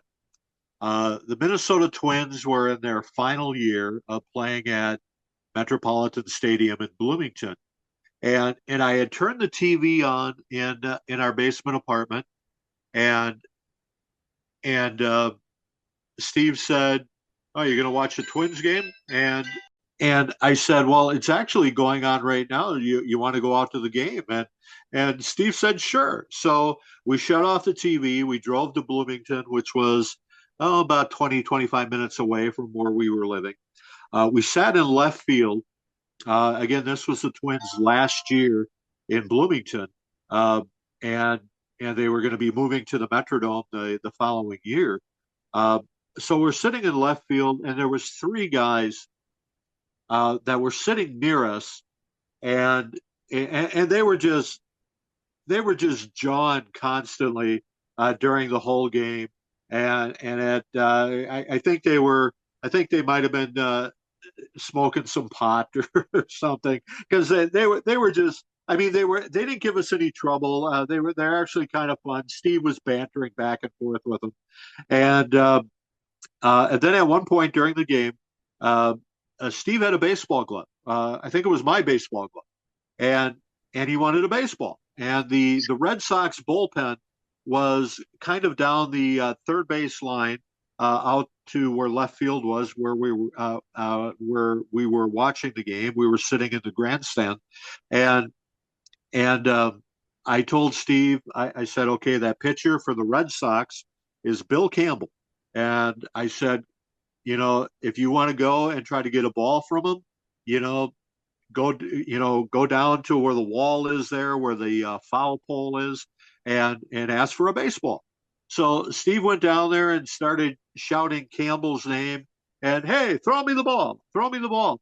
And the three guys that I mentioned earlier started heckling Bill Campbell. I mean, they were using profanity and they were being very rude. But it was funny, because they were on our side. And eventually, Bill Campbell walked towards Steve and said, "You want the ball? You come down and get the ball." So Steve gets on the foul pole, and he's going to crawl down the foul pole onto the field. And at that point, an usher came and told Steve to get off the foul pole. And the three guys that were heckling Bill Campbell were actually thrown out of the game. We got to stay. We didn't stay very much longer after that, but Steve never did get a baseball. And I never climbed down a foul pole again. Do you remember that story? Like as he just described it? I remember bits and pieces. I don't remember trying to climb down the foul pole, but it certainly sounds like something I would have done. There are an awful lot of memories that I don't have because I don't have a lot of filters. I mean, I'm polite in mixed company and all that kind of stuff. But if you dare me to do something or say that would be funny, I will probably go and and give it a try, and then I'll immediately forget that I did it. My buddy Tracy, my best friend from high school, my best friend, reminded me of a story the other day when we were going up to a bonfire, which was a very popular 1970s get together. That was our social media. You would hear that somebody was going to have a bonfire out in a field, and everybody would just sort of, end up at that field and have beer or, drinks or whatever. And they just hang out and stand around a fire all night. So we were on our way out to a bonfire, and I had completely forgotten this, but Tracy said there was a like a pole, out there with a guy wire coming down that held it in place. And I turned to him and I said, "Watch this." And I started yelling like, "Hey, we're here, everybody. Hey, look at me. Come on." And I just went running and let the wire catch me like under the throat and just sort of flip me back just straight onto my back while everybody was watching me run and be an idiot. And he goes, "Everybody thought you did that because you didn't see the wire." But he goes, "I remember you saw it. You were like, oh, watch this." But I have no memory of that whatsoever. But it sounds like something I would do. So I just go, yeah, probably. That seems right. No, that kind of makes a lot of sense now. Because I'm like trying to like roll with the most unprofessional podcast ever. I'm gonna say right now. I'll like ask questions and then you guys just go with this random story. I'm like, you know what, why not? Like it's entertaining for me because it makes me just want to do rapid fire random questions of the 70s at this point. Because we do talk about that, like I said, missing candy bars, a lot of Scooby-Doo talk, like etc. here. But we're not going to keep you forever, Steve. We do appreciate your time. We are winding down here. It's going to be a big wind, a big turn. I'm not wrapping up anytime real soon. But clearly, you guys are roommates. It seemed like you like each other if you're still in contact nowadays. Sure. I've really never heard of my dad kind of having these long-term friendships other than you and maybe one other person back in the day. But I will finish this question. We were talking about you being on the road. Bryan, you were in Staples doing radio games and stuff like that. Obviously, you got married, you had kids, you did that route. Steve, I don't believe you were in that avenue within like the 80s into the 90s, like married to kids and all that stuff. But when was there like I made it peak when it came to your guys's well, thanks to this Brown Institute like certificate in education, like it brought me to here. Steve, I'll have you go first. Like, or have you not hit it yet? Are you still kind of like one day like type deal? Man, one of these days I better hit my peak before I die. Yeah, it's I mean, I remember thinking at different points like I got to some good places with stand-up comedy, which was my goal when I went to Brown. Um, and I always sort of like credited Mrs. Dietrich and the recommendation of going to Brown to get into comedy. I went back and actually went to the school and thanked her one day just for like being somebody open minded who could direct somebody from a small town off to bigger and different things. But I don't think I've ever felt that I was at a peak of any type like in my life to where I'd go like, all right, well, it's all downhill from here or whatever. It's all been up and downhill. It's peaks and valleys, and I've gone through different careers. I did radio. I've done comedy. I'm an actor now, and hopefully I'll get something bigger with acting at some point than what I've done. But I've done some cool and fun things. I've worked with some '70s like superstar icons on a couple of films. Susan Anton, Jacqueline Bisset, names that you would not recognize, Andrew, but that your dad might have had a poster of one or two of them. It's it's I've had things that really stood out to me as like being like, wow, these are really cool experiences, and it all sort of started from that place and that career or that education. But I've never thought of any of them as the end all and be all. Bryan, what about you? Well, I guess the peak of my radio career would be getting into a major market station in Minneapolis, St. Paul. That would have been in the late 80s, 1988, 89. I worked at WDGY, which was a country music station. And so being on Twin Cities Air was kind of a big deal.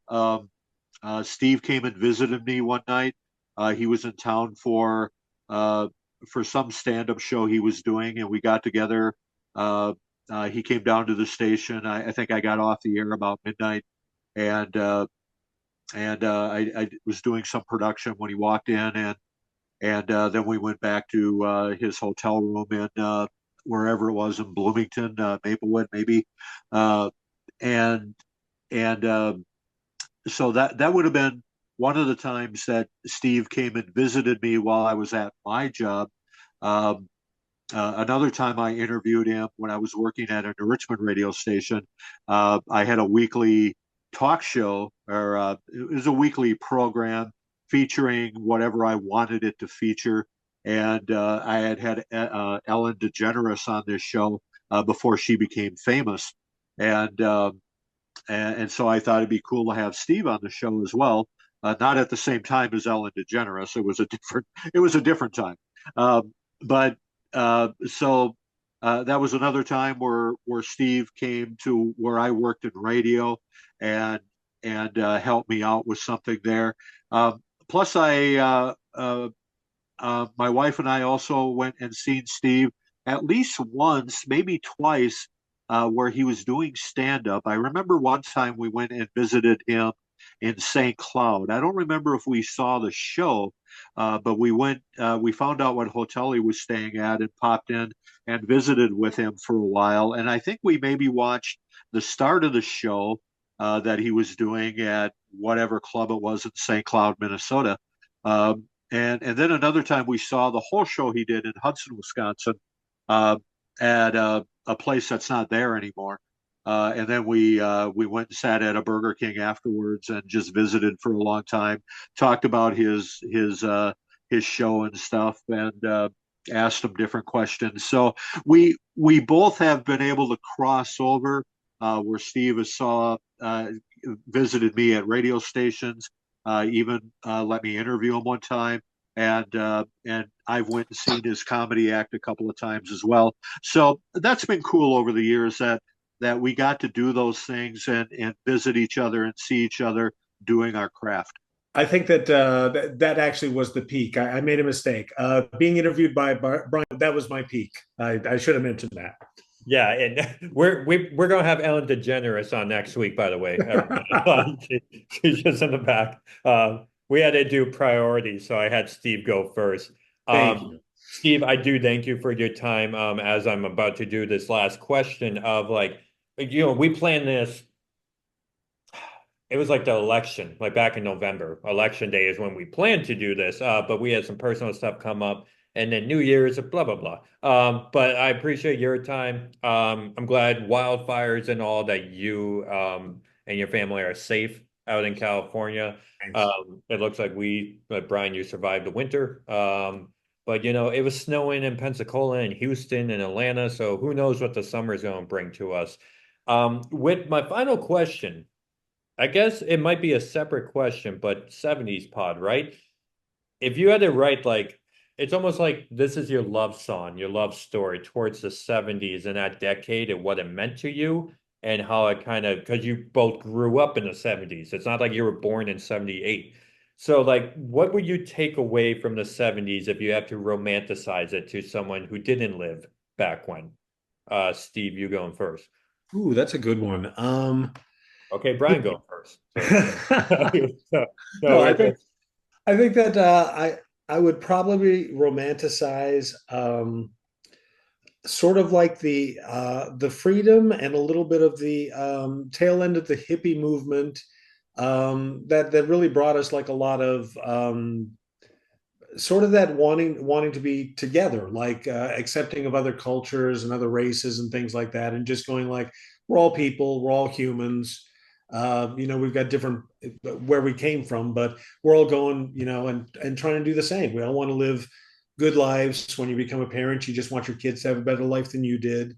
You want to try and provide those things. You want to try and, just enjoy being and living. And I think it felt like in the 70s there was a lot of possibility for that. People a full-time job could sort of support like a family with several kids and a mom who stayed at home with the kids. Like the dad having a good job could really um, keep food on the table and keep everybody in clothes and in some sports and some other things like that. So I don't know. It really seemed to be like a simpler time, but I think that almost anybody feels that way when they're looking back at their childhood because you don't have the pressures of jobs in the same way. You don't have the pressure of being the main breadwinner for a family when you're a 15-year-old working your part-time job at the bowling alley, which I did for a while, or the grocery store or whatever. But it really did feel like a little bit of a simpler time, and just like you could uh, possibilities were sort of endless. Now I don't know if like kids feel that same sort of sense of optimism. It feels like there's more of a kind of a doom and gloom that's out there, and maybe justifiably because I think that some things have slipped backwards to being even almost worse than they were in the 70s in some ways. Wow, how romantic. Brian, what would you say about it? Love. Yeah. Well, I can remember my high school years were really tough because that's going into my ninth grade years when my dad bought a bar in Wisconsin and pulled me out of St. Paul, where I was somewhat of a popular person, I guess. Well, I wouldn't say uh, on a scale of 1 to 10, I was probably like a six. Uh, but I had a lot of friends. I loved living in St. Paul, and then coming out where I basically was an outcast because uh, I came into a farm community. I had long hair, uh, and most kids had nothing to do with me. My dad had a bar. As I mentioned earlier, he became an alcoholic. So my junior high years, like sixth, seventh, eighth grade, I really enjoyed my life. I really like living in St. Paul. Uh, Not so much my senior high years because of where I was, the situation I was in, and I could remember Steve and I used to stay up and have long talks at night, especially on weekends. Because Steve didn't have to get up early in the morning and be at school. So we would have long talks, and I can remember being jealous of Steve because uh, he would show me pictures from his yearbook from Cavalier, and and he was. I don't remember if he was class president or what he was, but I mean, he had pictures plastered all over this yearbook of himself, and and where I maybe had one extra picture of myself in my yearbook, besides the senior picture. And and I can remember just being kind of jealous and envious because Steve looked like he enjoyed his senior high years, where I did not. Um, so that's why I was so glad to get away from where I was, the situation I was in, and come to Minneapolis and kind of start over again, go back to my roots, the Twin Cities, and and meeting Steve and spending a year with him and those late night walks and those late night talks. I make it sound like we were a couple. Sorry about that, but the point I'm getting to here is Steve was kind of a bonus because uh, getting back to the Twin Cities is what I wanted to do. I wanted to be by myself. I wanted to be away from Wisconsin at that point because of the not that it was Wisconsin's fault. It was the situation I was in, but landing in Minneapolis at Edith's house with Steve as a roommate was just a bonus to all that, and it made my year of 1980 through 81 at Brown Institute one of the best years of my life up until that point, and Steve was a huge part of that. So thank you, buddy. I love you much. Love you too, man. And yeah, it's I couldn't have gotten like a better roommate. I've said many times, like telling folks about my experiences. It was fun. It was easy. We had a similar enough sensibilities of like humor and how far you could go sort of with a joke or with an idea, and still push some boundaries, but still feel comfortable around each other. Um, and yeah, I mean, just that's the reason we've stayed friends for 40 plus years, going on 45 this September, is because we liked each other, loved each other, and are interested in seeing what's going on with each other and our families and our lives as things progress. And part of that was like meeting you, Andrew, and the rest of your siblings when I was shooting the sizzle reel. We were trying to get the wrestling family on TV, all that kind of stuff. Um, all just sort of a continuation of trying to stay in touch, and if you can, like, help the other person out or just be supportive in whatever way, because that's what friends do. And I appreciate your time, Steve and Brian. As always, I'm not gonna lie, I'm really impressed by you guys' detailed memory of answering all these questions and all, which leads me to my final question. Is disco dead? I'm Oh, I'm just if it isn't, I will help you kill it. Oh, okay. Definitely. So yeah, thank you for doing this episode. This was more so like two friends catching up. And I was just kind of listening, fly on the wall type experience. We handle different topics, rather if it's music, movies, politics, sports, whatever the case is, TV shows. We are going to start doing the 80s rendition, eventually maybe 70s. Would we actually have a set topic one week? Would you be interested in just feeling like being a third, like a guest to that, and we're just all talking about one topic? Oh yeah, definitely. Anytime you guys want to have me back, we'll start planning it, and it'll happen in like 7 months. Exactly. Yep. That's how we do it. Boy, I have some editing to do on this one. I am going to sign off from Orlando. Brian and Steve, I'll have you take it away if there's any final words that you guys want to say to each other while we're recording. Anything for end beer? Well, Steve, I had some technical difficulties, so I lost you guys for about 5 minutes there, and I'm not sure what you all talked about. I did hear a little bit where you were talking about you had a little black and white TV when we lived at Edith's house, and I remember that the first thing that you had to figure out when you moved to Minneapolis and we were living in Edith's basement. It was a furnished little basement, but it's still a basement.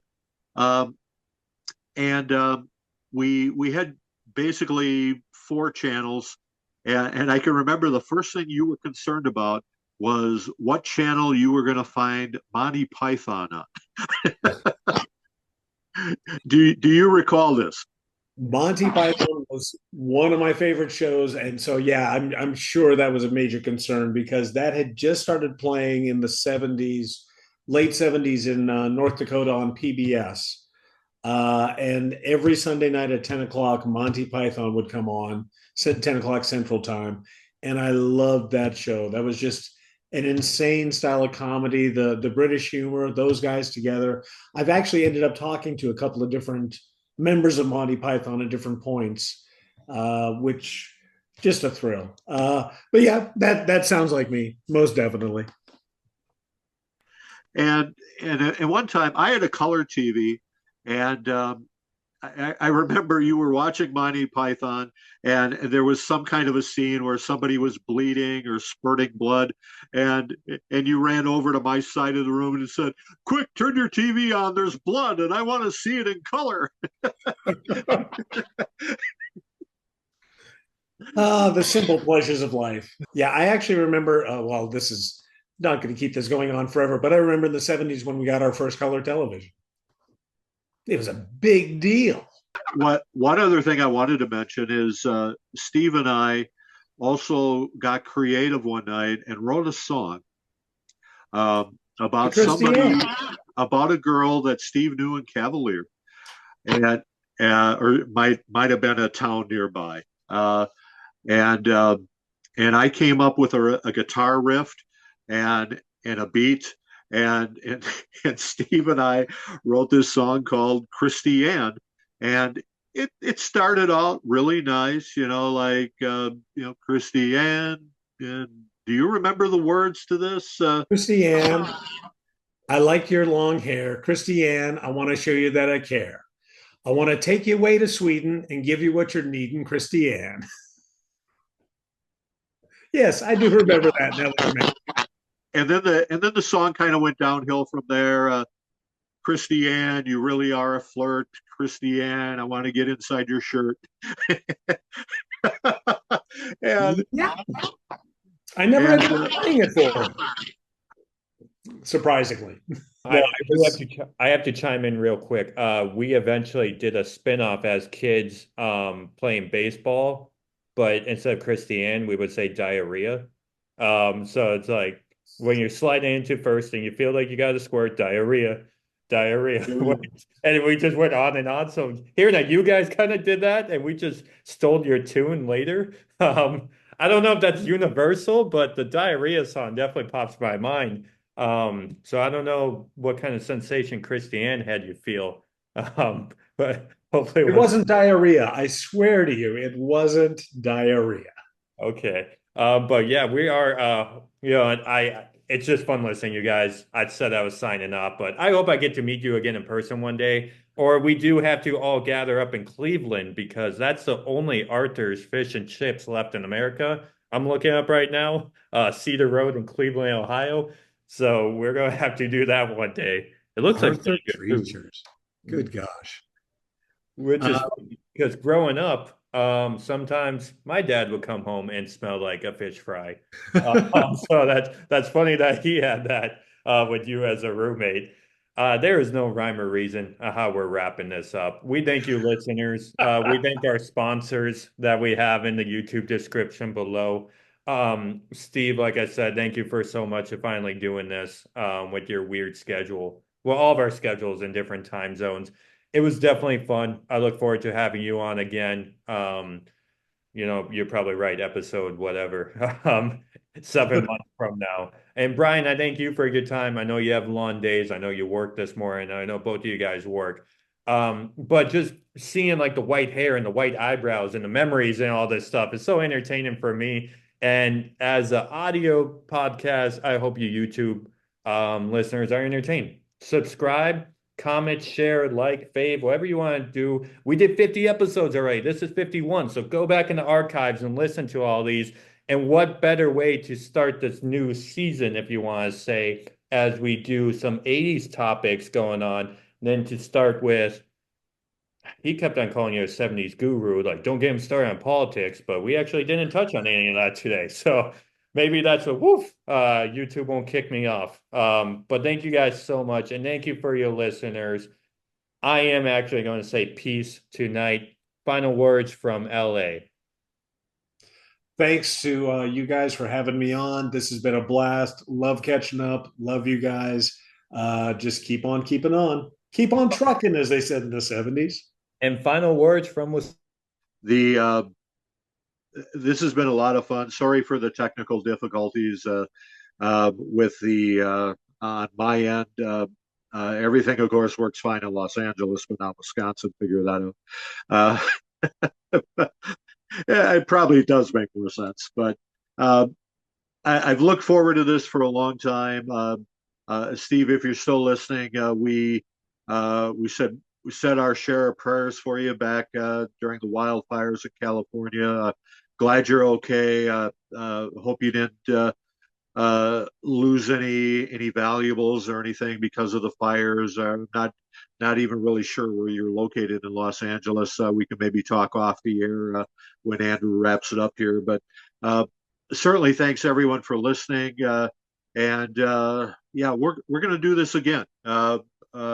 Maybe for episode 75, we'll have Steve back if he's able to do it.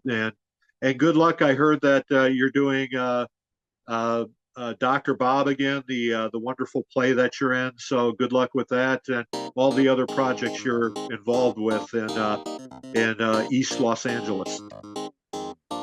Have a good week, everyone. We'll talk to you next time.